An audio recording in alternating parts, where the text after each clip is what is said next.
Hello and welcome to the show. I'm Eric Murphy. I'm Vila Bianca. This is Skeptical Generation. It's Skeptic Generation. Skeptic Generation. Already. And we need to talk. This is Skeptic Generation. Oh, we need to talk. That's right. It is July 25th, 2021. It is episode 10. V, we've done 10 episodes already. 10 whole episodes. Are we done now? Nope. We have a million more to go, and I'm really, really excited. Hey, everybody. Thank you so much for joining us. We've got some announcements before we dive into things. I don't know how, we I guess, don't do the checkups anymore because we spend every week together now that we live together. That is accurate. Apologies for the bass in my voice today. I had a fun night last night, and I am still recovering. So came home late. Yeah. That was That's a okay. $55 Lyft ride. That was Really? That was fun. Yeah. Wow. Yeah. Ouch. Uh-huh. I was asleep. So Yeah. I was drunk, so I didn't notice until this morning. And V then I is was paying for it. Okay. Yeah.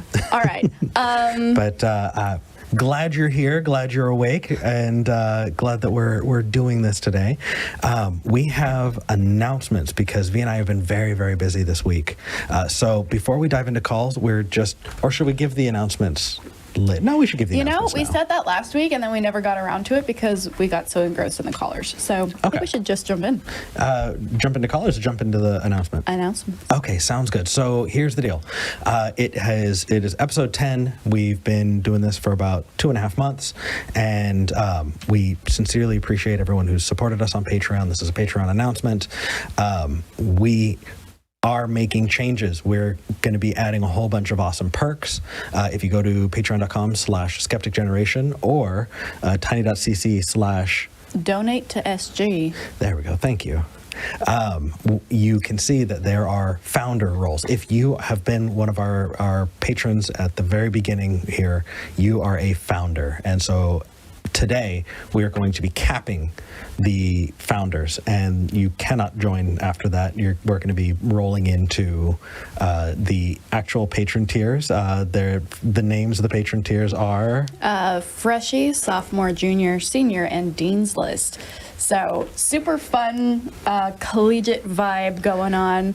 I'm super excited. The exciting thing, though, is that if you are a founder and you have been giving us $1, $5, $10, $25 per episode, you get all the tier perks of the other pledge tiers. Yeah. So if you are a $5 founding patron, right, you get all the perks that a founding patron gets, and you also get all the perks that a sophomore gets.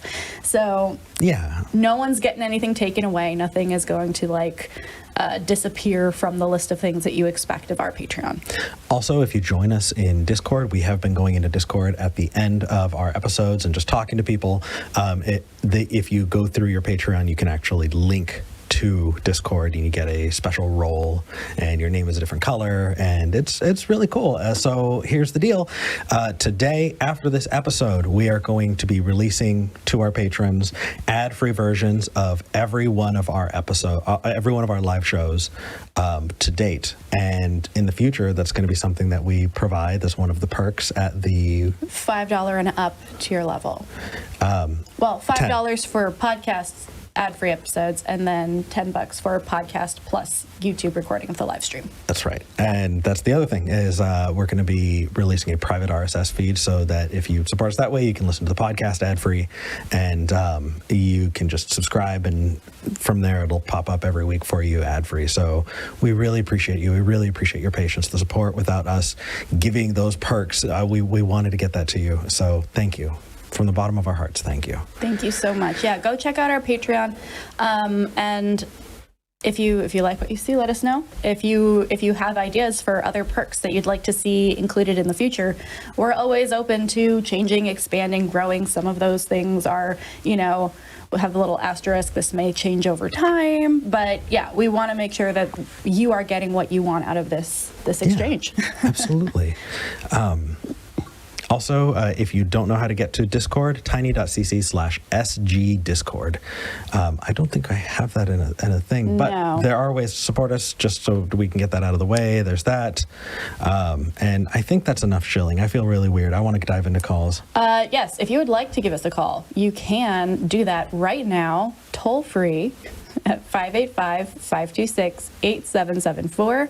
Or if you're somewhere that is not the U.S.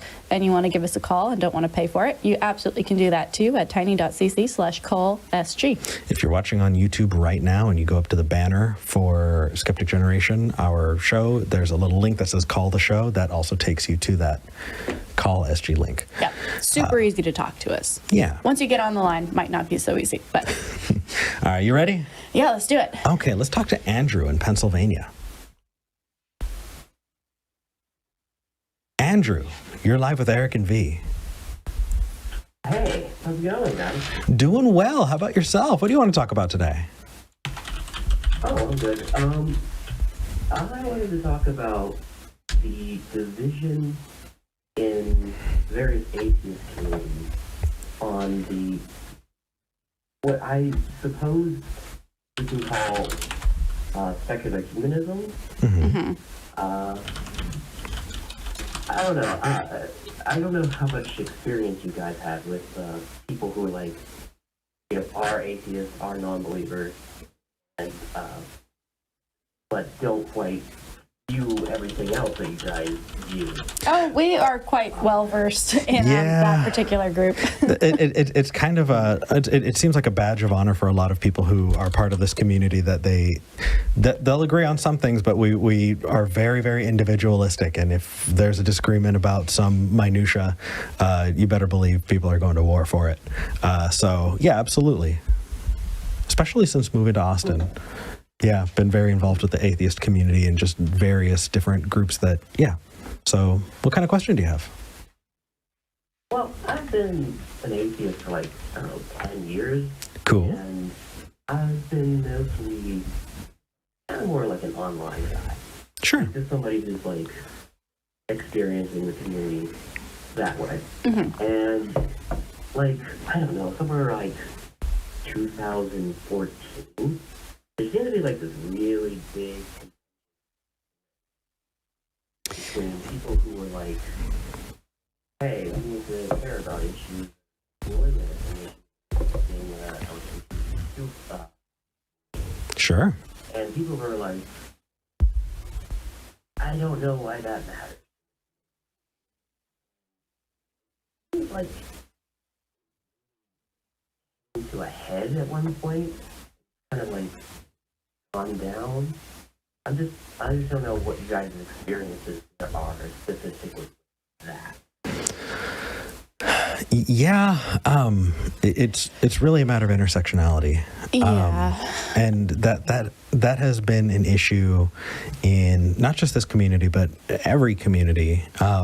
It's where does this, this thing that we have in common intersect with things that are not necessarily,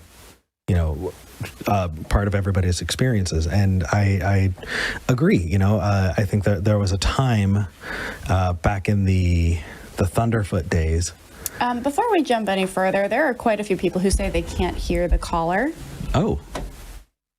Andrew, are you on speakerphone?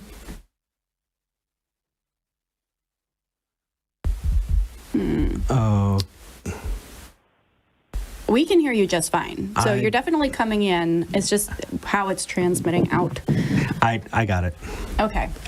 That was my bad. People are Andrew, I was not sending your audio to YouTube. Oh my goodness. Well, sometimes I don't do that either. So. Andrew, could you ask your question again? That way people can follow along with us. Okay. I feel like there was. I'll just go to the 2014 issue. Like back at that point, everybody was kind of like talking and feeling okay about talking. Like maybe they're like, oh, I like this type of economic system, or I like this type of Sure. dietary system. Right. But at that point, it seemed like there was a big split online between people who were like saying, hey, we need to care about issues that are affecting marginalized groups. Yeah. And the other side that's like... At that time, there was a big feminism, anti-feminism split. Yes, definitely. Yeah. And I think I'd like to add that I was on the other side of that. I was the anti-feminist position back then. Okay. And well, now I'm no... Whoa, okay. Go ahead. I'm sorry. No, that's okay. So, but do you think you've changed your opinion in the last 7 years? Yes, I have. I feel like that gives me a special insight on it. Mm-hmm. Like seeing both sides, seeing not necessarily the problems of both sides, but what people are saying on one side and what people are saying on the other side. And it's interesting to see if has anything really changed in terms of what one side's saying and what the other side's saying, because I feel pretty isolated in where I am at. Yeah. That's understood. Things have changed a lot. And as I've watched this community grow over the last, I'd say it's been going on 15 years now. Every time there's a big change, there's a shakeup. The community comes back better. And it's really, really awesome to see. At that time, there was like we said, there was a big feminism, anti-feminism split. And the community went, you know what? In general, the community went, we're not okay with, this anti-feminism kind of opinion. And the majority of the community went that way. Now, there was a split off. And honestly, I think there's a spot for everybody. Just because you're not part of our community doesn't mean that you don't belong in any community. And it also means that we don't necessarily need to get along on a lot of things. As long as we can get together on the important things are, building that wall and keeping it up between religion and government. It's about promoting compassion. And I think that is kind of where the split is there are a lot of people who will philosophically view being an atheist and being involved to be a purely intellectual thing. And so when it comes to politics, they say, well, politics has absolutely no place in it. And I just don't think that's true. When you have a platform, when you have the ability, if you're not using it to affect positive change, I think that you're wasting it. And so we should be having these conversations. And I think that what's fantastic is, yes, Andrew, you've been lurking. And that's perfect because you're seeing these conversations had. That's one of the big reasons why we have this show is so many people don't get to have the religious conversations and, because it's awkward or taboo or they don't want to, lose family or friends or whatever, but they get to see it had so that they can actually make an informed decision. And it's a process, right now, there are a lot of different things that people are splitting up about, but for the most part, we can still agree on compassion. We just might have different definitions of what that looks like. What do you think, V? Yeah. I'll let Andrew respond to you first. I was going to go into a big thing. I wanted to hear what you have to say, V. So I think I joined the atheist community, quote unquote, in 2018. So I kind of missed a lot of the initial unpleasantness that was associated with the atheist movement, with the skeptic movement. I mean, we're using the term skeptic in our show. I want to say 5-6 years ago, that would have been a red flag to a lot of people because the term was associated so strongly with this very anti-SJW kind of intellectual dark web concept. So the fact that we're able to use this now shows that we are changing the conversation, which is great. The thing that gets me, honestly, are double standards, right? And I think that the atheist community is good at calling other people out, but not as good at calling each other out in a respectful and productive way. So, we can get away saying, oh, look what this Christian did. That was terrible. How dare he? And then turn around and be like, well, I guess there are reasons that you did what you did, other atheists, so it's fine. That's not fine. So what we need to be doing is making sure that we're holding each other in the community accountable without, blowing things out of proportion either, right? And overreacting. So it's a delicate balance, and the fact that we're even having the conversation and moving progressively, I think, towards a better community is positive. It's just really exhausting, and it takes a long time to do it. Yeah, and on top of that, I kind of want to just add in, you have a whole lot of people that are very well-meaning that are making things worse for everybody. Yeah. I think one of the big ones is, well, you're just a monster, so I'm done with you. It's like, okay, what did I do? Well, it's not my job to teach you. It's like, okay, while that's understandable, and while that is definitely an understandable position, that might be an indicator, if you're saying that you need to do a little bit more research, so that if you did have that time or ability, that you could, when you pile on, but you're not actually ready to engage, you're not helping as much as you would think. Yeah. Yeah, go ahead. You've got us on a pretty intense topic, considering some of the things that have gone down the last couple of weeks within the atheist community. It's very timely, your call, and we all have very many feelings about it. But I think the bottom line here is that we need to make sure that we are speaking up where we can, as long as it's good for our mental health and we feel comfortable and safe in doing so. And we are going to be able to influence more and more people, Andrew, like you, who are seeing, oh, well, maybe my mind should be changed here, and maybe this is now my new worldview, and making sure we can look back at who we used to be, like you're doing, and saying, hey, here's a thing that I used to think, and here's why I thought that. And I wasn't meaning to be a bad person then, or like to have this worldview that was harmful. And being able to put yourself in your shoes a year ago, 7 years ago, and see how far you've come as a person and how far we've come as a community. Absolutely. I can only imagine if I was on social media when I was in high school. Oh, I'm so glad I didn't have Twitter in high school. Although I would have literally just posted Lord of the Rings quotes. Like, it would have just been a Lord of the Rings bot, but actually just me in my room. Well, back in my day, I think MySpace was just starting.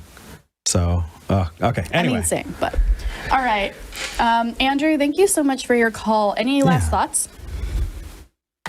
The only thing that I could think of is that it feels like the divide, if I was going to put it into a nutshell, is kind of under the idea of people who want to focus on empathy and people who want to, preserve their feelings and their sanity, even with something that's kind of like apathy.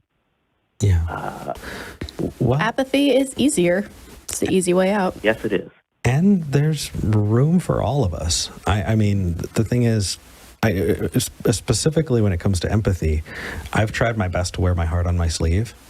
And I found a thread the other day that was just Eric is the most disingenuous, smug. Well, I get it's the face, but he's absolutely, and I get it. It's weird for a lot of people to see, that kind of reaction, and I understand it. The thing is, don't try to be something that you're not. I'm going to be my authentic self, whether people believe it or not, as long as I can. And I wouldn't want to push somebody who is not in a place where they can do that to do it.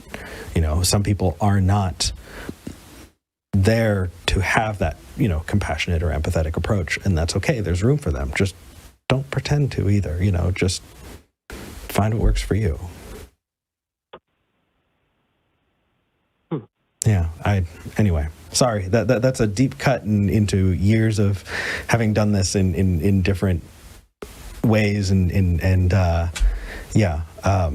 for those of you who are watching, just because you're not us, just because you don't have our specific approach or your favorite content creator's approach, doesn't mean that your voice is not welcome. It should be welcome. It should be included, and Yeah, it's okay. Andrew, I know that you waited a long time. You actually waited on the line last week and you never got on. So thank you. Thank you for calling in this week, and thank you for your patience. Oh, thanks, Eric. And I think your face is actually pretty cute, so you shouldn't be so hard. Ah, shucks. I agree with you, Andrew. All right. Thanks for calling in. I got the red behind me. It's hiding the blush. All right. So normally we wind up leaving the show with a bunch of callers on the line waiting, but we have room for a bunch of callers. So if you want to talk to us, especially if you're a believer, talk to us about what you believe and why. We want to know. We want to hear from you. We want to talk to you. tiny.cc/callsg. It is ad-free, and we would love to hear from you. In the meantime, let's talk to Hayden in Margaret River, Australia. Hayden, you're live with Eric and V. Hi, V. Hi, Eric. It's pretty exciting to be on the line to you guys. Oh, thank you. Hello. It looks like you've got a question that may need to go a little bit more towards V. What did you want to ask? What did you want to ask today? Absolutely, and it's something that I've heard. Pardon me, I probably need some water. That I've heard V opine on before. To give you the rapid pitch of the background here, since leaving religion a number of years ago and practicing my skepticism more, I've had no issues at all leaving behind any sort of spirituality and ritual for myself.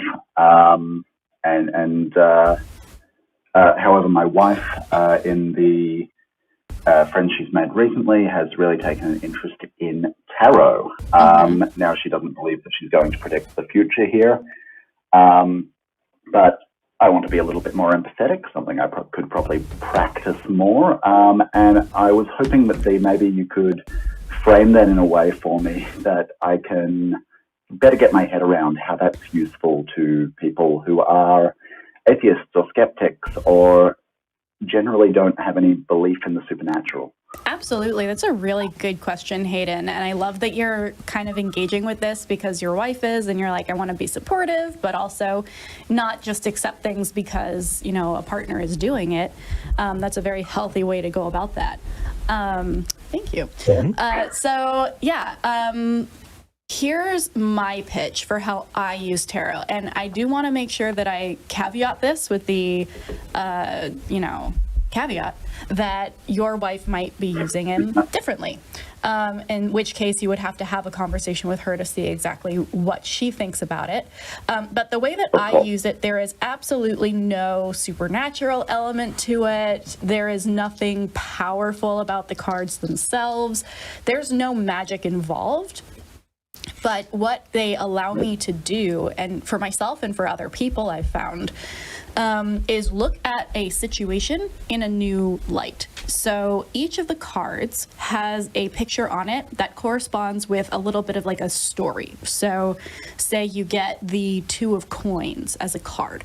The card is telling you the mini story, like the flash fiction version of, hey, there's a person, it could be you, it could be somebody else, who is juggling just one too many things right now, probably related to money, and, you know, they're kind of feeling off balance, right? So that's what the story that the card is just telling you. And then you get to look at that card and you get to say, am I feeling off balance right now? Is the stress related to money? Is there something in my life that I can put down so that I don't have to juggle as many things right now? And that can actually spark a whole chain of thoughts and solutions that you wouldn't have thought of without that mini story kind of giving you that prompt to think about it in that way. So that's how I use it. And I found it to be very useful, especially if I find myself in like a mental spiral where I'm just kind of going over the same 5 thoughts over and over again. It gets me out of that circular path and off onto, it's not always the right path, but it's a different path that lets me look at things in a different way. Does that make sense? No, it absolutely does. And the way I was looking at this was as a sort of a touchstone or a focal point similar to that, but that really colors things a little bit more. Yeah, no, that's interesting. It can just be a challenge for me to find a way to look at these things and see the exact utility of it and be as sympathetic as I'd like. And yeah, you're right. It's the idea of using it as a jumping off point for further thoughts is something I hadn't looked at. Thank you so much. Absolutely. I really don't know that I have much more to add to that discussion. I'd like to chime in a little bit. Absolutely. I do want to give like one more little disclaimer here, which is that the tricky thing with this is that you need to use it responsibly, right? If you have, if you want to use tarot cards, you want to learn how to use them, absolutely you can, but that does give you a little bit of power, especially because the concept of tarot as something supernatural that can predict the future or look into your soul or whatever is so unfortunately prevalent that you could technically go up to somebody and tell them their future, quote unquote, and they might believe you. So while it's absolutely okay to use a tool in a healthy way, because there's nothing inherently moral or amoral about a tool, you do have to be aware, whether you're reading tarot or whether, you know, you are engaging with somebody who is, that it does provide the person with a little bit of that extra power because we live in a supernatural, People have a supernatural mindset when they superstitious. approach things. Superstitious. Okay. That's the word. Superstitious culture that will approach tarot cards more often than not as something magical. So as long as you're educating people about what you're doing and how to use it, I say go for it. Yeah, I mean, just the way our brains work is it fills in the blanks, you know, and when you have something that is as generic as those little mini stories for each card, you can shift things to apply it to yourself any number of ways. And so you're absolutely right. That was actually what I was going to say. So that's good. The only other thing I would add is if somebody's still watching this and is going, I really don't understand. Here's another way of looking at it. If you are faced with a decision and you have two choices, flip a coin. Now, when that coin's in the air, which one do you hope it lands on?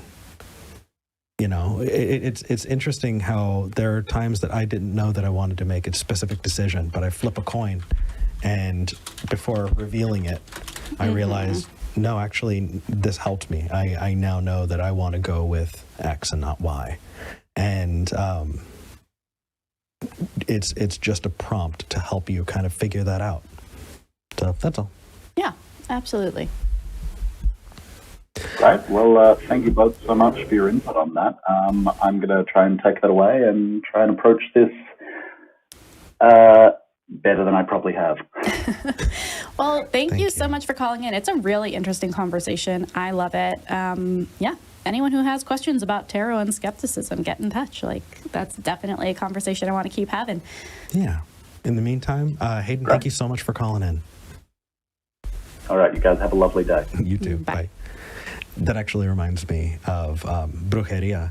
That there are plenty of Latino cultures, and I'm sure other cultures, but in my experience, you know, cultures that have kind of that Spanish descent where they'll actually use playing cards to do the same kind of thing. And it just, it doesn't matter what it is, you know, our brains are just so good at making connections that as long as you have that prompt, it can help you. And what's wild is there are people who just really do believe it. And well, I guess it's not that wild. There was a time when I wondered whether or not it was real. And Same. You know, it wasn't until I stumbled upon a Skeptic podcast and somebody said, that's not real. And I looked at that and went, oh, you're right. Oh, no. Yeah. But like, there's a whole other kind of magic that happens when you realize, oh, this is me manipulating my own brain into doing the things that I want it to do and making me feel the way I want to feel. And that's honestly so much more empowering than being like, oh, I guess I've harnessed to this random earth magic or whatever, you know? Like, I don't know. For me, the realization that it was me being able to change the way I was interacting with the world, that made it all click.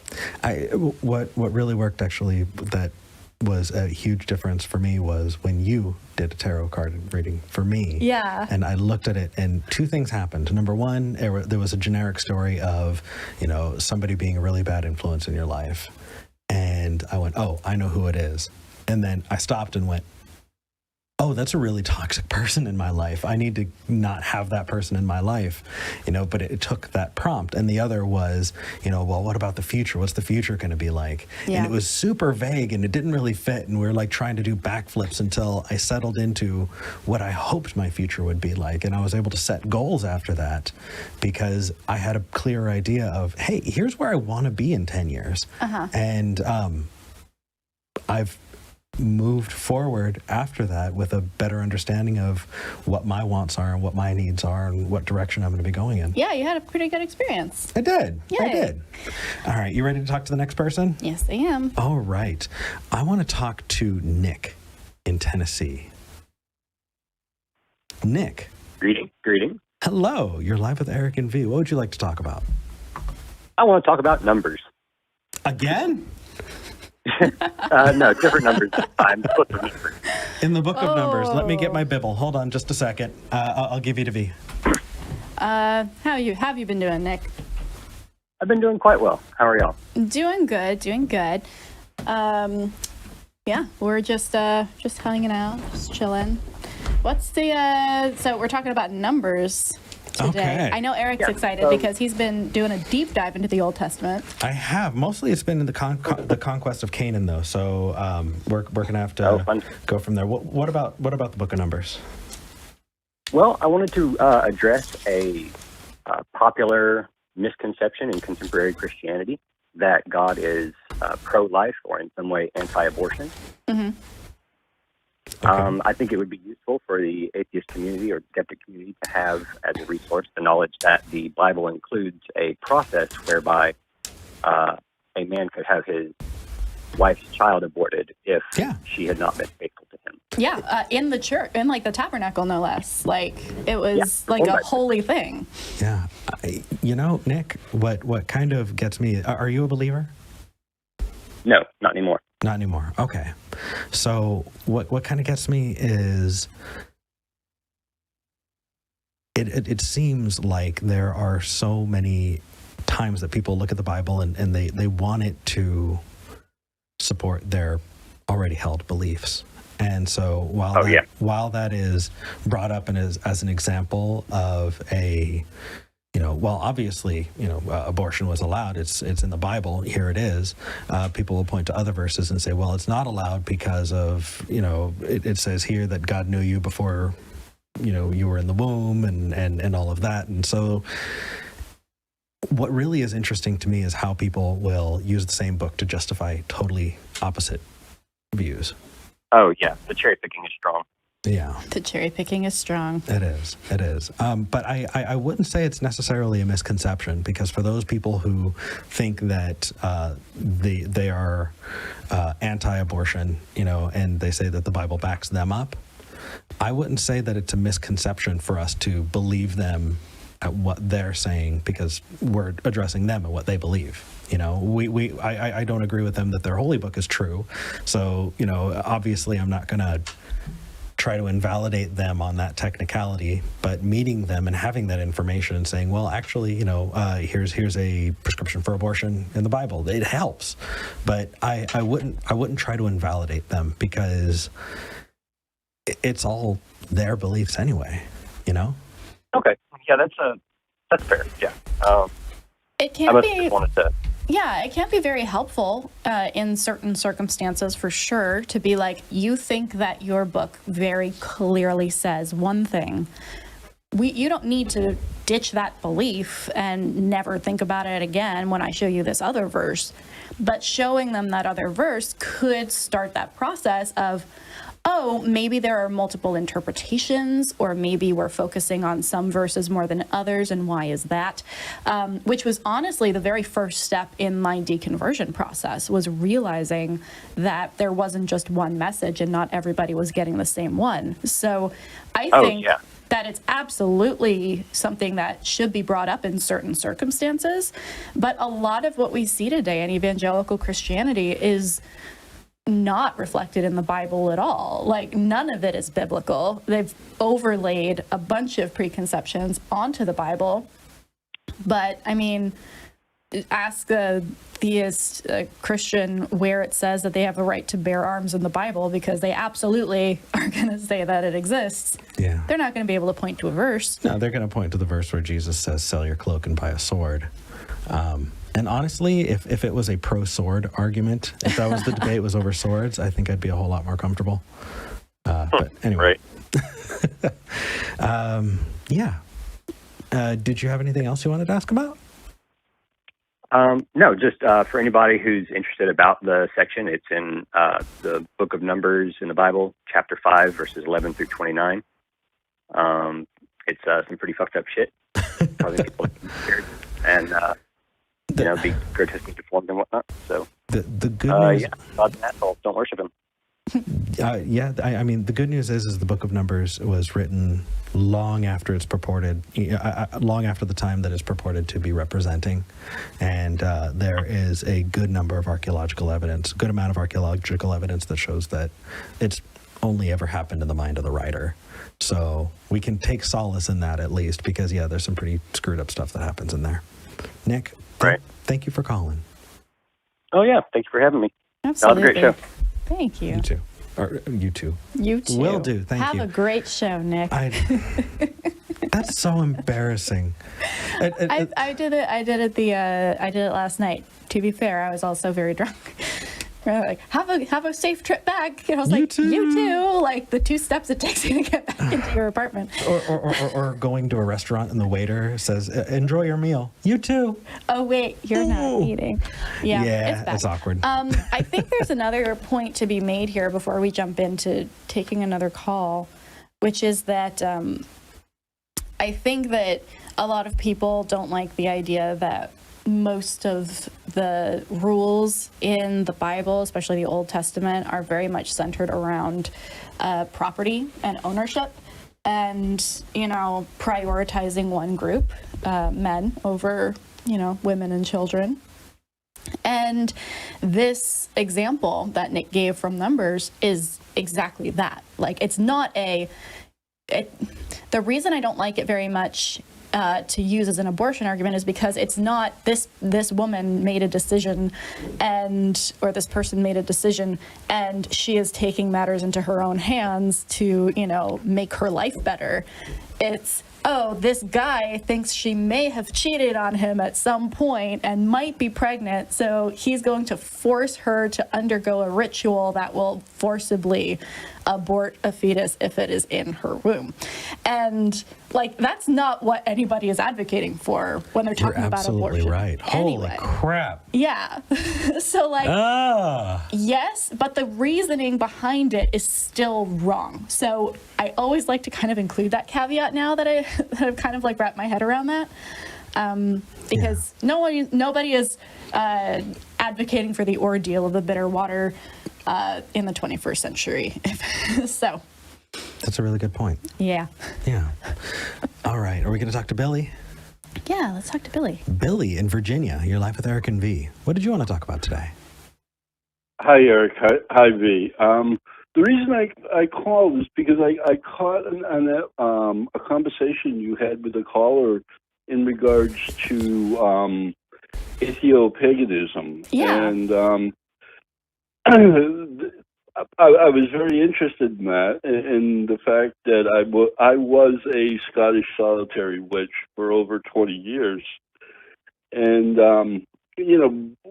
a lot of what the first caller was talking about was the social and, the ritual aspects of witchcraft. And I just wanted to bring up that a lot of witches do believe in, magic. And, I wanted to give a little pushback on magic being supernatural, because from what my standpoint was on magic is magic was basically science that hadn't been described yet or figured out yet. and a lot of that has to do with in the tradition in which I practice, which was Pictish, Pickish. which is an ancient Scottish tradition.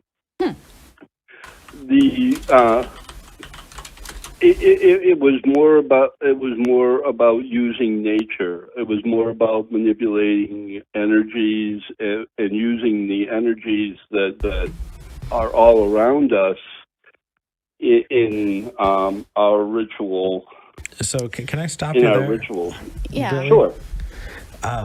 So that's where I get off the train. Is the energies thing, and that's why every time I talk about this specific topic, I clarify that maybe you do it because you like the tradition or you like the rituals or whatever, and that's fantastic.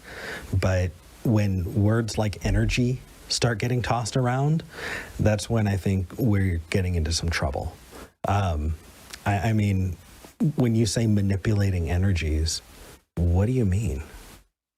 Well, we actually manipulate all kinds of energies in science all the time, Sure, such as and things like splitting atoms using hydroelectric and solar power. Yeah. When I'm talking about energies, that's the kind of energy that I'm talking about. Okay, so hold on. Are you saying that there are witch covens that are going around putting up solar at people's neighborhoods? Hey, honestly, that would be amazing. That would be really cool. That would be amazing. But if you're not talking about something that we can measure, because we understand a lot about energy, but it gets used so vaguely that, the energy all around us. What do you mean by the energy all around us? Because if you're talking about manipulating the energy around us, you could be talking about walking over to the outlet and plugging something into the wall. That's manipulating an energy that's around you. Or are you talking about trying to derive something from the ether? Because if that's the case, I would say that's not manipulating energy. That's just lying to yourself. Well, you would say, like, when you do things like dance, or when you're singing, or with chanting and stuff, you can bring your own body energy, and through taking in food and movement and other things, we produce energy, correct? Yes, that is. That's the energy that I'm talking about. I'm not talking about anything supernatural. Okay. I'm not talking about anything, that we have no explanation for. I'm talking about using energies that we actually produce through our own bodies and through other methods, and using those energies to do things like like what?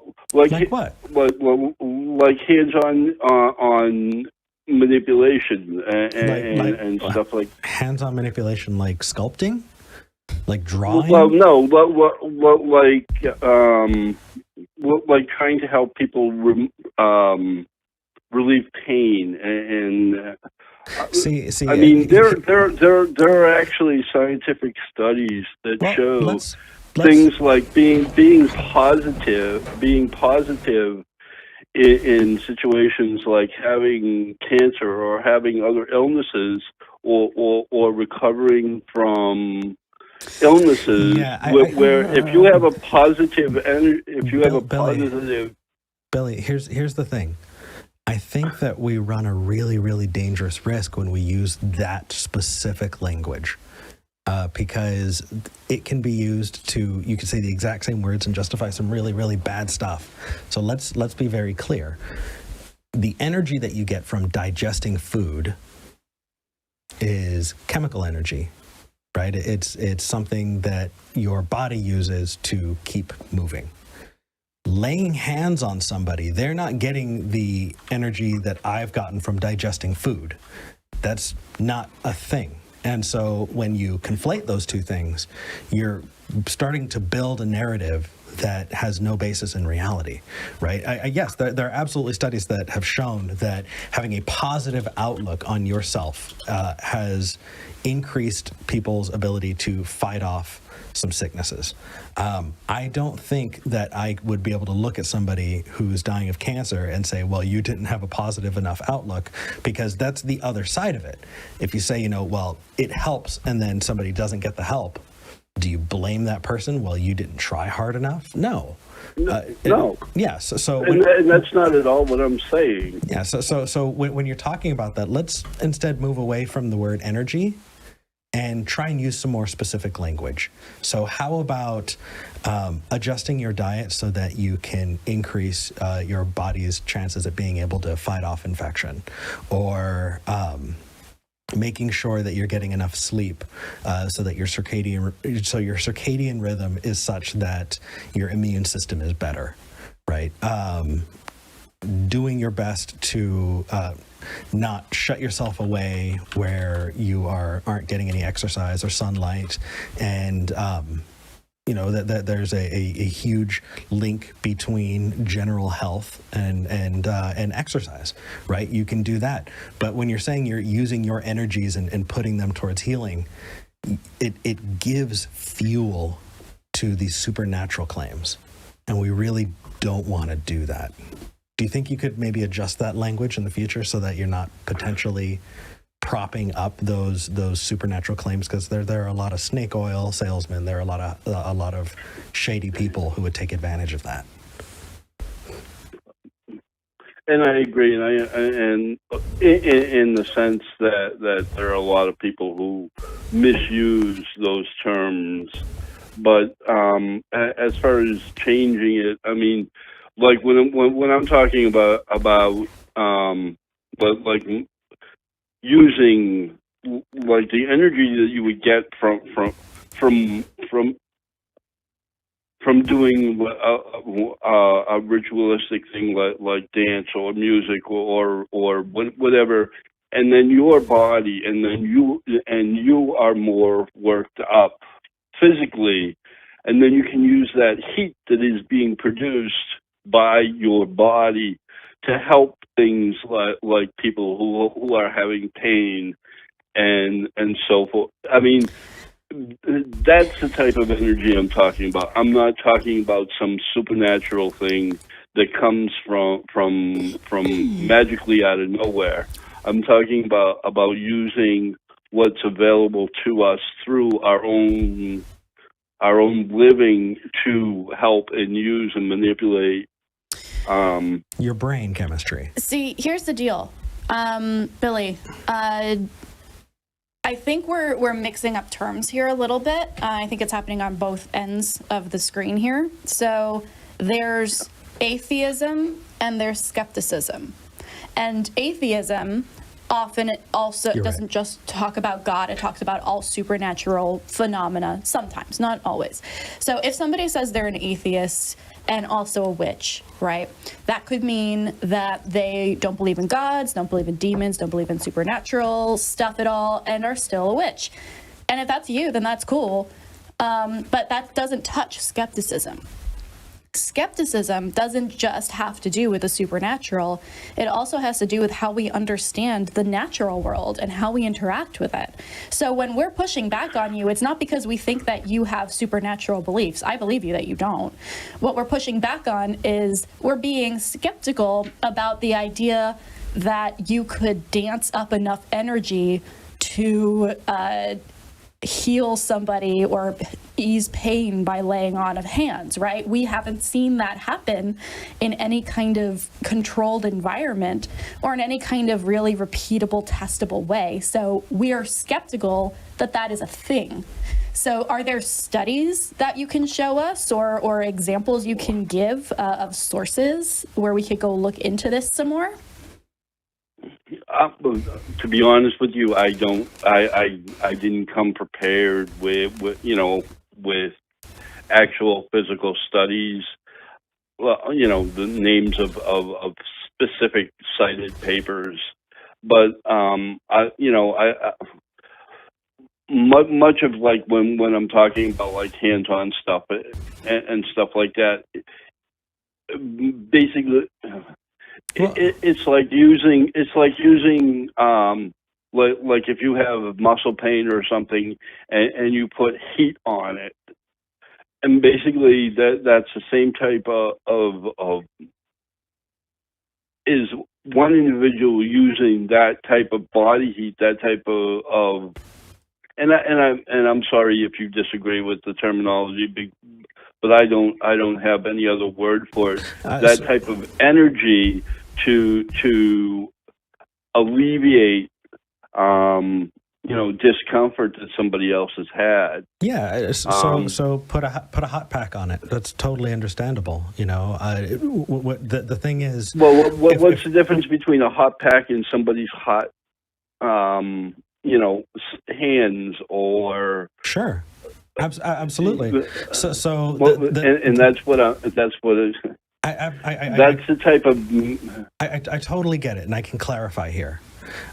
Again, it's being specific when we get the opportunity. So if you're talking about heat energy can come from different things. It can come mechanically from, moving things like with your hands, or it can come from something that is warm, right? Like a hot pack.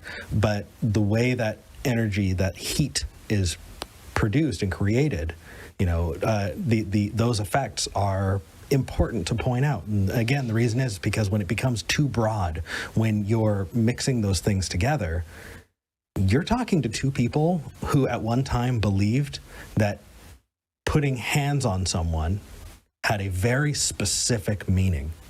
When you laid hands on somebody in church, you were putting hands on them and praying and treating yourselves as some kind of lightning rod conduit between that person and God, so that you can ask for God to go through your body and intervene on their behalf to heal them. And that energy, energy in quotes, right, is not real. It's not mechanical. It's not heat energy. But it's being called energy. And that's how they describe it. And so when you're describing this to us, you also have to keep in mind that we have histories too. And when we come to conversations, we are bringing that history with us. We're bringing that understanding from our own lives with us. And so you may not have that connection for yourself, but that's what's coming across. And that's why I think there's a language problem here. And making sure that you're specific with your language can help smooth out a lot of problems. I have family members who are not necessarily believers, but are really, really into woo. And so they will try and blur the line between medicine and not medicine by calling it all energy. And so it just sparks in my head, and I go, no, let's be very specific. That way we don't make any mistakes along the way. And let me that's actually what you were just talking about, is actually why I stopped practicing, because, as you said, anything taken to an extreme is going to be detrimental. And if you believe that and I'm going to use the word that I was using again, these energies can replace things like medical science and doing stuff, and taking care and taking proper care of yourself and stuff like that, then yes, it can be dangerous. And that's why I stepped away from the practice. Sure. Do you think? But at the same time, though, I still have questions about, are those, and I will put up air quotes, though, the energies that I'm speaking of, are they still a beneficial thing? Are they still something that I can still appropriate in my life that will be helpful for me? Well, and I can't answer that right now. I can help. So let's say it absolutely was not a thing, because that's my stance, is that, healing, no matter what, even just a tiny bit of energy healing is not a thing. But even if it's benign, I think that when you can draw the line, you can still get a lot of benefits. Like, I like to meditate. I don't do it often, but when I do, I really, really enjoy it. I don't think that I'm necessarily getting in touch with the earth and finding, centering myself and my chakras and, aligning things and all of that. And I don't need to feel better about it, right? To take care of yourself, that's enough. I don't think you necessarily need extra woo on top of it. If you do, then is it any different than a placebo? Placebos are very, very useful, and they're effective, and that is something that numerous studies have shown over and over again. The placebos are fantastic. That doesn't mean you need to necessarily believe in all of the weirdness. I want to make sure that people who are watching, even if it's just a tiny bit of intercessory prayer, when you think you have an effect on the world and you really don't, it's not helping. There are so many people, and again, this is back to our histories, right? There's so many people who say, I'm sending thoughts and prayers to help you. They're thinking nice thoughts. Maybe there's a help when you see that you're cared about by other people. But I want us to have a clear understanding of what our impact is on ourselves and each other, and how that plays out. I think you should have good reasons, and I think that you've moved out of a lot of that superstition, but maybe we should shelve the word energy and try and use other language that is more specific. Well, I guess I'm not sure what that would be. Sure. So instead use medical language. If you are exercising, talk about exercise. If you're talking about giving someone a massage who consents to being massaged, fantastic. If you want to cuddle up to somebody and share body warmth, fantastic. If you need an ice pack because you've got some swelling, or you want a heat pack to help ease some muscle pain, which is really, really nice. V and I have been going to the gym lately. That's fantastic. But just being specific about it clarifies everything. And when you're talking to skeptics, that clarification can be the difference between having a productive conversation and just shooting around in the dark.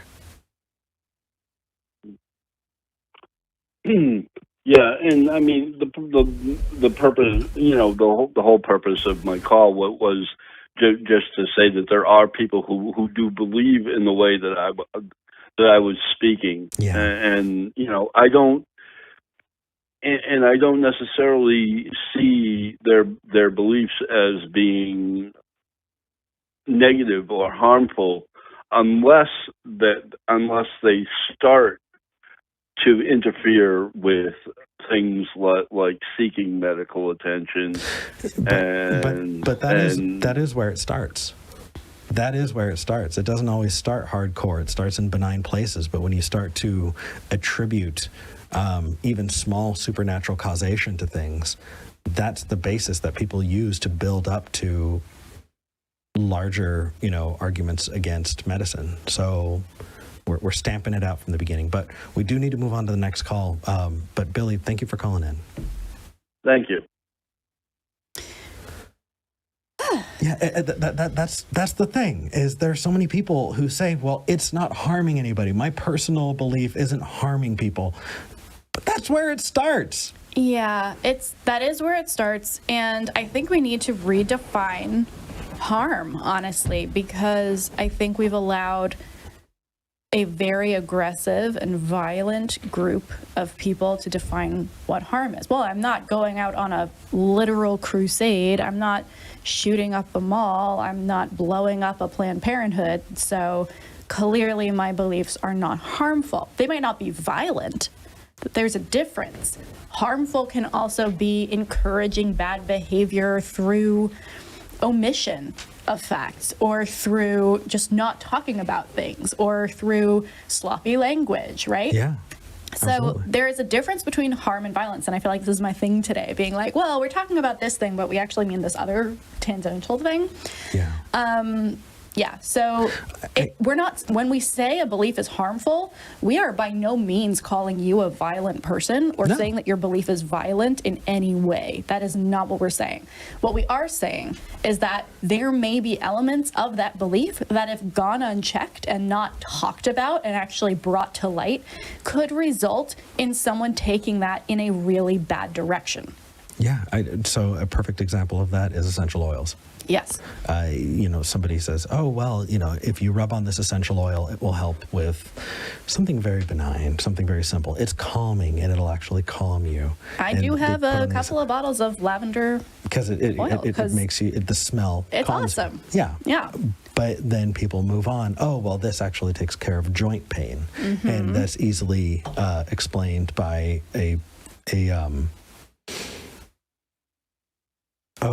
placebo. That's Placebo, easily a yeah. placebo. And then it goes on and on and on and forward and forward and forward. And people start, well, maybe I can use this essential oil instead of going to, maybe I had a mild infection. Right. And it turns out that essential oil was damaging, and you put it on and something happened. But Yeah. then it goes forward and forward until at this point, I'm actually on Reddit, and there's a subreddit called Shit Mom Groups Say, Oh, God. and almost every week there are news stories of parents who didn't take their kids to the doctor, whose kids died of the flu.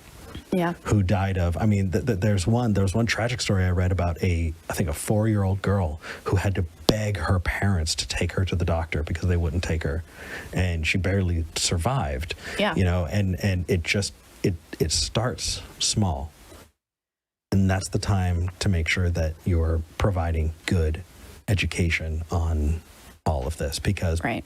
if you wait until that person isn't taking their kids to the doctor, that is a mountain that is very, very hard to climb. Yeah, I will never forget the day that I was an early teen and I had an infection and I wanted to go to the doctor, and my dad jokingly, quote unquote, was like, wouldn't it be nicer though if you just like let it kill you and then you could go to heaven?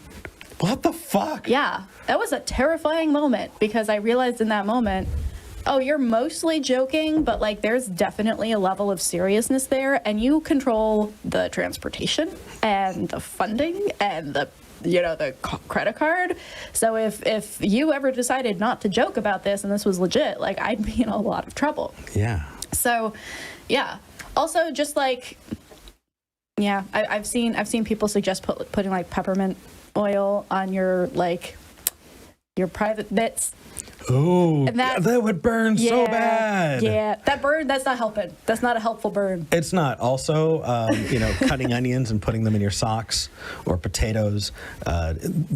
If Putting anybody, a potato on the vaccination site to draw out all the toxins. all the 5G. Okay, if somebody says toxins, run. Run. If they want to draw the toxins out, run. That is not a thing. That is not a thing. And potatoes get brown when they're oxidized. Like that. Oh, look, it's the toxins, though. It's all the toxins. Yeah. It's so gross. Yeah. But hey, you know what? If having a little bit of potato in your pocket is going to help you go get vaccinated, use that potato, dude. Like, go get that vaccine, put that potato on there, you're good to go. That is a different argument. That's a different. That is. That's the pragmatic approach. Yeah. We have a couple more calls. We do. Let's talk to Matt in Kentucky. All right. Matt, your life with Eric and V. What would you like to talk about today? Well, I was going to talk about years ago. I was talking to a guy, and it was about the afterlife, and I was trying to explain. He said, "Well, I don't believe in an afterlife and all this stuff," and I said, "Well, how come I always hear about the afterlife and not the before life?" Oh. And I think over time, my mind started dwelling on that more and more. And so I told this one guy, I said, well, there was a time before I was born that I didn't exist, but here I am. I guess you could call this like the after, I don't know, the last 13 billion year life or whatever you want to call it. I don't know. But anyway, the odd thing I think is that everyone is stuck in their own brain. And like say for example, I mean, because when I was a little kid, I remember running around the playground, and I would imagine weird things like trying to teleport my mind into someone else's mind. But even if you did that, you'd still be in their brain, and then whatever's going on in their brain is going to be going on in their brain. So like the way I see it now is like if you did that, you'd just be stuck in what they were thinking from the time they were a child. And then they'd be looking at you like you're you, and then it was just I don't know. It's starting to get complex. But anyway, it just Twilight Zone here. But there isn't really anything too complex about that, except I actually have I didn't have a fear of dying for the longest time. I've been an atheist for many, many years. Mm-hmm. And I didn't have a fear of it, but I kind of have a fear of what happens after I die, and it's kind of weird. I can't explain it, but it has to do with the fact that life is born all the time. And of course, I definitely have empathy and for animals. Mm-hmm. Especially mice. They get the raw. I think that one of the rawest ends of the deal when it just comes to being a wild animal. Oh, yeah. And this is and I'm thinking about like bugs, like I don't know, insects and snakes and different mammals that feed them. And Matt, where are we going? I've lost the thread. Well, okay, so I was just saying that I hear a lot of people talk about an afterlife. They never talk about it before life, but the thing is there really isn't any more to it. It's just that when a person's born, their brain processes everything from the time they're born, and that's it. And then when they die, whatever is stored in that person's brain is gone. And how about we just view it as consciousness? Well, yeah, it is. You can view it as consciousness. I mean, that's what it is. But I mean, it's something that's hard to. It's hard to explain. It is something that my mind goes in kind of circles when I'm trying to talk about it. If you want to do a really, really fun dive, the Mormons have some crazy views on it. I mean, I think that you're limited to the experience that you've had when it comes to that. But the Mormons believe that there was an entire war in the pre-existence, and that whatever side you took during the war impacts the life that you were born into. And for the longest time, at least until the 1970s, I believe, they thought that if you were on the wrong side of the pre-existence war, that you came out black. You're cursed with the skin of darkness. Oh, God. Is what is specifically in the Book of Mormon. Oh, God. Yeah, no, it's real cringe. But if people just kind of want to have something to think about on this, we absolutely, find ourselves so often confronted with the idea of our own non-existence. And I came to a realization not too long ago that I had that as a child and didn't realize what it was. And I think so many of us do, that a child, when you're a kid, you don't want to go to bed. Why don't you want to go to bed? It's scary. Why? Because that's time that you are just not there. It is unaccounted for time. And I mean, there are so many amazing philosophical conversations to be had from there. A really good resource, Matt, if you're interested in these kinds of questions and following these questions to their most ridiculous conclusions, which is philosophy and so much fun, is if you go on the Great Courses Plus app, the course Big Questions of Philosophy by Dr. David Kyle Johnson is amazing. David Kyle Johnson. He does an entire... David Kyle Johnson, okay. Yeah, absolutely brilliant. I will link that below.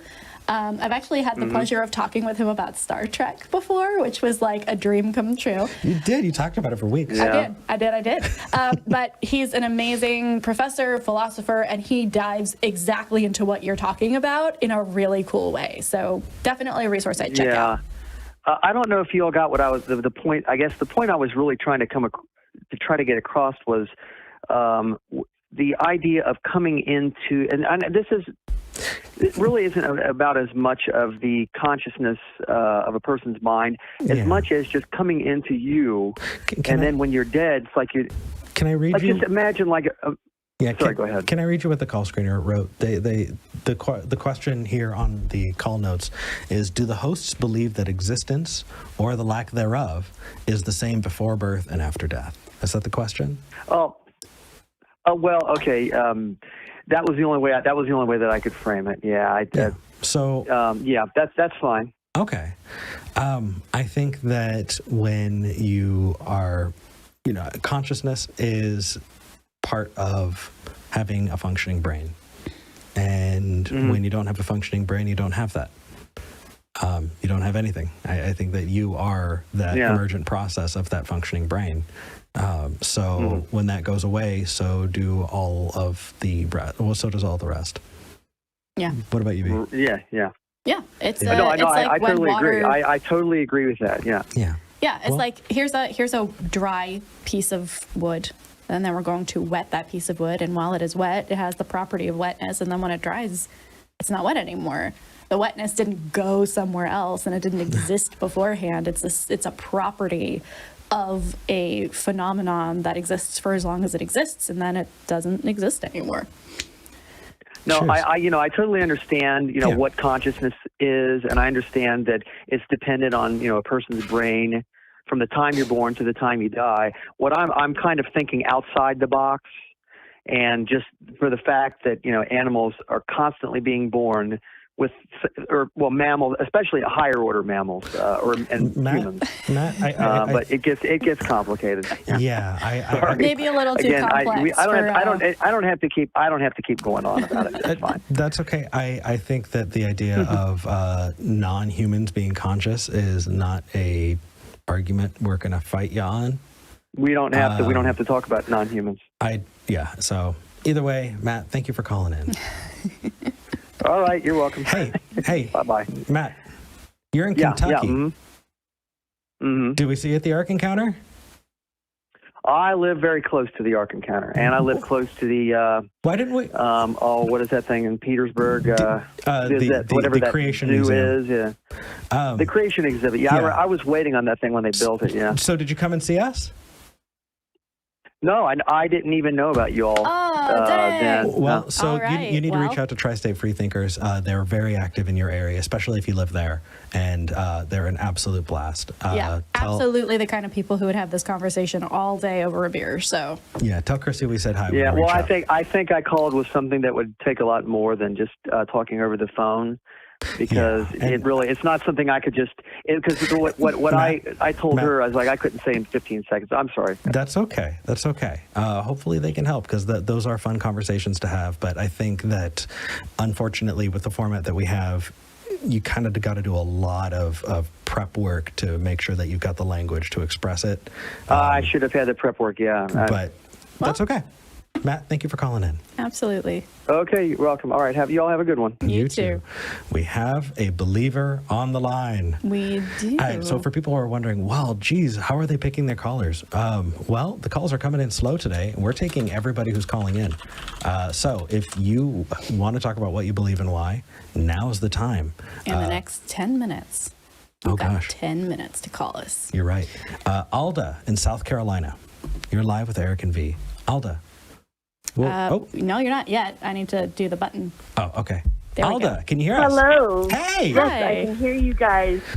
I love you guys. My husband loves you guys. We are founding members. Yay, thank you. I follow V on Twitter and annoy her constantly. Them. But thank you.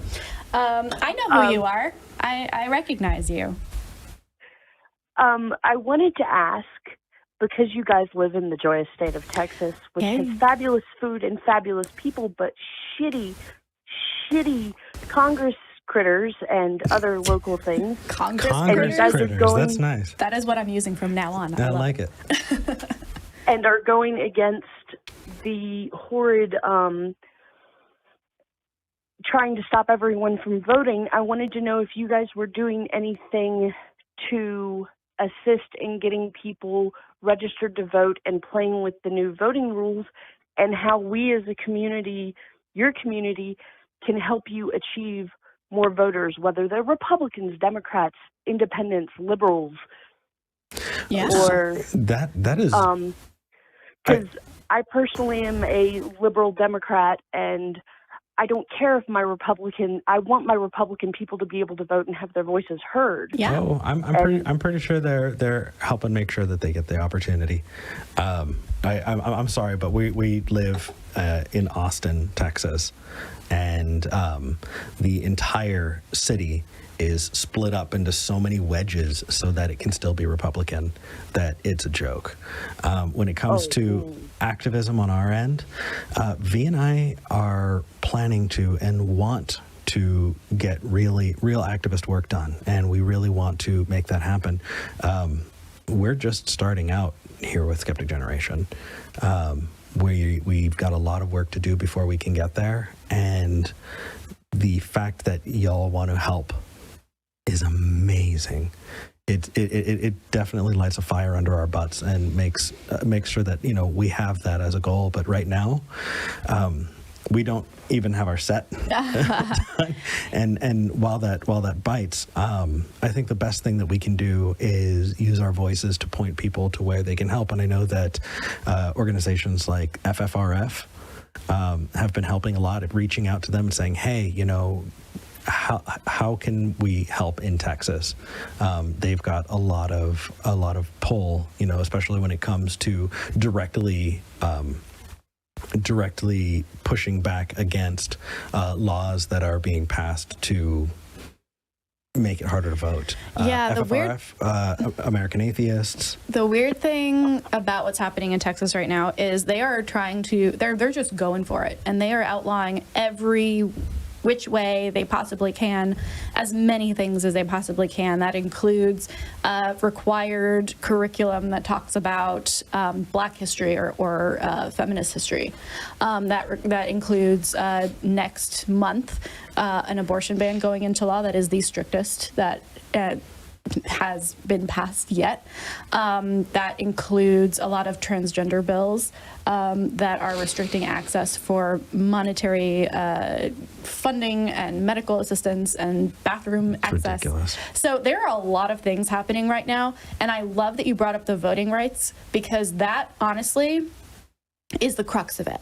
Everything else is to get people hyped because the media grabs onto it, and a lot of them don't really have that many legs. Like the abortion thing, it's not gonna go well for the people who passed it ultimately, but that's distracting from the bigger issues like voting rights, because it's not as glamorous, it's not as hot button, but that's the one that we have to be focusing on in order to overturn and protect against all of the other ones. So fully agree with you that is the big priority right now. And I personally would love to do something SG funded or founded in 2022. Yeah, absolutely. I think that would be amazing. We're still driving distance from the state capitol, and I am absolutely on board. But it's going to take building up to do. But for now, Alda, sorry, go ahead. It's going to be ugly if we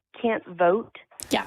If you can't vote, we can't continue to have these really awesome conversations.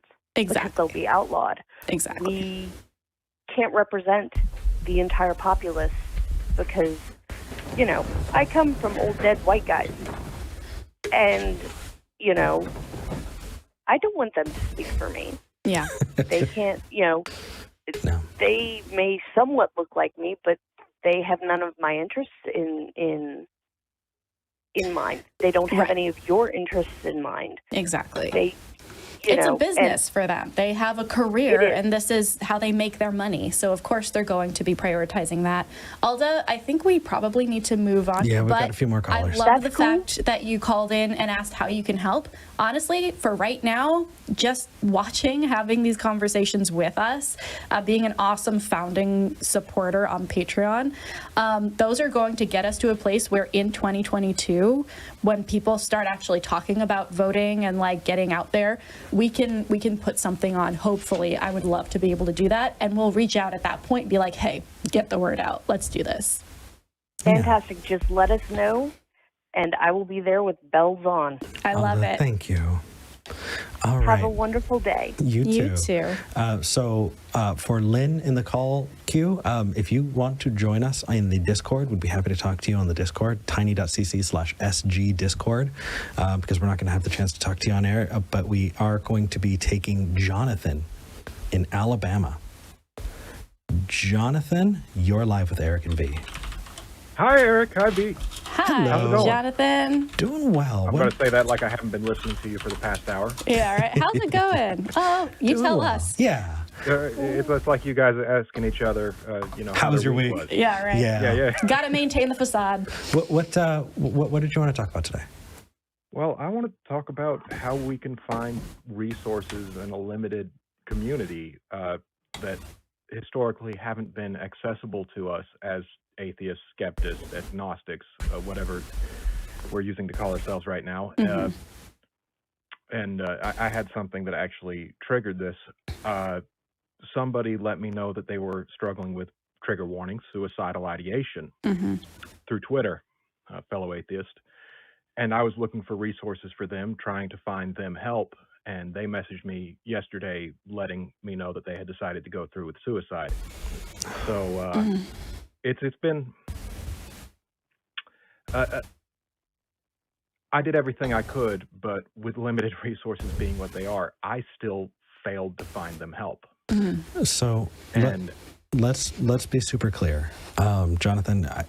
There are a lot of people who've reached out to me over the last few years who have been suicidal, and I've had to see a therapist for quite a while to kind of work through some of that guilt. If you helped them, if your actions gave them a few more hours, that's a victory. You're not responsible for them in the long run. You can do your best to help, but when you take on board that responsibility, number one, it's removing all of the Autonomy. Thank you. That's the exact word I was looking for. I know. Removing the autonomy from the person who's in that position. Yeah. And it's not fair to them. And also, it's not fair to you. Next is there are, let's see, if they're a fellow non-believer, did you recommend recovering from religion? Actually, even if you didn't, for people who are watching, if you find yourself in a bad place, you just need somebody to talk to, Recovering from Religion Foundation has a peer support line that you can call in or text. It's free. And the people on the other side care so much. They do, and they can help put you in touch with resources near where you live. Yeah. But ultimately, Johnathan, I'm so sorry that you're in that position. It's the worst. I appreciate that, Eric. Dude, Fortunately, I've been in therapy for a very long time. I've had a lot of personal growth, and good.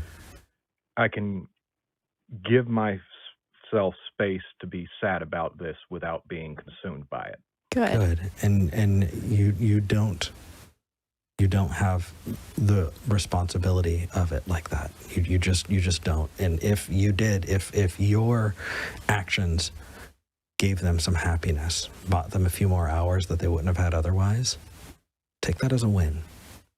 Yeah. Take that as a win. I'm so sorry, brother. I want to give you a hug. Yeah, that is appreciate so that. hard. I'm sorry, Well, Johnathan. if I get a chance to come out to Austin, I'll take you up on that. I think that Sounds sounds good. like a plan, my friend. And hey, Johnathan, if you need to talk to somebody as well, that Recovering from Religion Foundation is not just for people on the one side of things, right? If you need someone to talk to who isn't going to, go for a God claim, you should utilize that as well, because I've been on the other side of this and it fucking sucks. And it almost feels kind of weird and like self-blaming, because you're like, well, I'm not the person who did this or almost did this, so why do I feel bad? Like, this isn't about me. But it is about you, and you need to take care of yourself as well. So if you need to talk to somebody, I recommend you call RFR as well. Yeah. Yeah. I have an interesting viewpoint on selfishness. I think I am literally the only person who could die, and all these experiences would end for me. So I prioritize myself over everyone else, regardless of how much I love them. Mm-hmm. Yeah. Well, so that's something that I'm still working on. My therapist says that when the plane is going down, you need to put the oxygen mask on yourself before you put it on the next person, because you need to be there. Yeah. To be able to be there for anybody else, and that's not selfish. That is, it's the right way to go. I feel for you there, brother. My therapist basically made me call myself a good person a year ago. Oh, that's torture. Nearly. I literally cried trying to say it. Mm-hmm. Yeah. Hey, Johnathan, we're so glad that you're here with us. Thank you. Thank you for calling in. I'm glad you're both here too. All right. You're doing really good work, and I really, really appreciate what you're doing. We appreciate you as well. Take care, buddy. Thank you. Bye. Take care. Bye. Whoa, a bit of a heavy end there. Yeah. That's intense. It is. And for especially during COVID, so many people have found themselves in this place of just, for those of you who are here with us, we're glad that you're here. It doesn't matter if you're watching this now or you're watching this a year from now. Thank you for being here. And if you need help, you know, that there are some good organizations that can help. Recovering from Religion is one of them. Thank you. You know, and please reach out. You know, if you have the time and you have the spoons and you would like to volunteer, the Hotline Project is always looking for good volunteers. Yeah. Please, if you're like, hey, you know what, I've got some opportunity, some space moved up in my life, and I want to help. You know, especially after that caller who was saying, how can I help? Yeah. In Texas. If you want to volunteer and you don't know how, reach out to Recovering from Religion. They will train you, and what you do will be so useful, because when I was volunteering, I remember we were heartbroken that there weren't enough people to pick up. There just weren't. Mm-hmm. And I've talked to people who are current volunteers, and that's still a thing. They're just being there is so big. But that said, you ready to read live chats? Yeah, let's read the super chats that we got today. Yes. And then wrap up. All right. Let's start with Blazing Wizard Pope, who says, are we there yet? I think that was in reference to 10 whole episodes. I know. Gosh, 10 episodes, you guys. And how many subscribers did we get? There. In 10 episodes? 6,260 subs. You guys are awesome. Thank you so much. Oh my goodness. If you haven't subscribed yet, please do, because the algorithm is noticing. So if you haven't taken the opportunity to hit subscribe, hit the like button, share this out. People are finding us every day. There are people who are posting comments saying, this is where you are. I'm so glad I found you. Yeah. It just feels so good. To all of the people who we've been reading those posts about, we're so glad you found us. We're so happy. We try and respond to every single one of those. And share this with your theist friends as well, so that they know where we are. We didn't get a lot of theist calls today. And not too many, no. The only way that's going to change is if theists who are watching either call in, or you share this out with friends and family who do believe. So, you know, and encourage them to call in so we can have those conversations, because we want to. Yeah, absolutely. Keith Heath. $5. Bad pickup line. I was looking through the book of Numbers in my Bible study, and I realized I don't have yours. I wish I could say that was the first time I've heard that particular pickup line. That's an oldie, and a really okay. John Steingard says, you both have good energy. So do you, John. So do you, John. You're amazing, dude. Thank you for watching and hanging out with us. Zane says, I don't have enough energy to transfer to you guys, so I'll transfer you $5 instead. Well, thank you. Much appreciated. See, and this is the way that you use actual stuff. Like you could transfer us energy, but that $5 is going to an energy drink later. And that is really, really useful. Blazing Wizard Pope again donated contributed in a super chat and says, do you measure prayer power in watts, joules, or calories? Honestly, if you could get people to believe that like prayer power like added calories, they probably would stop. So somebody in the live chat said that it's measured in millipopes. Oh God! And it made me so happy, but I didn't want to interrupt the conversation we were having. Cardinal measuring system. It's great. Millipopes. I like it. Unsub, they, them, says, apparently some research, quote unquote, proved people meditating simultaneously all over the world reduced criminal activity. Well, I mean, if everyone's out meditating, then they're not committing crimes, so. So Unsub, your name in particular, when first time I saw you, post, I thought something had happened, and it's the name. It confused the heck out of me, but we're glad you're here. Amit Matthew says, thoughts on the Myers-Briggs personality test? I see it as a similar to Barnum statements or astrology, woo. Don't know if you have any evidence for it. Yeah, I actually did some research into the Myers-Briggs. It's not only woo, it's also based in the same kind of like white supremacist attempt at making white people, quote unquote, better that the IQ tests. Like the same problems with race science followed Myers-Briggs, as well as things like the IQ test and like measuring craniums and stuff like that. So that's the origin of that. I mean, it's fun to use now because there's nothing like inherently harmful about it unless you take it seriously. So like I know that I'm an INFP, but also like that's just like a fun tidbit to pull out at a party. It's not really. Yeah. Shouldn't influence your life at all. No. If you could, how many are there? Is there 12 or 18, 16? There are four combinations of 4 letters, so 16. There are more than 16 types of people in the world. We can do our best to No. them. The Enneagram says there are only 9 types of people in the world. See? Do we want to? Do we want to have that argument? I can't help it. I'm a 3-wing 4, okay? Okay.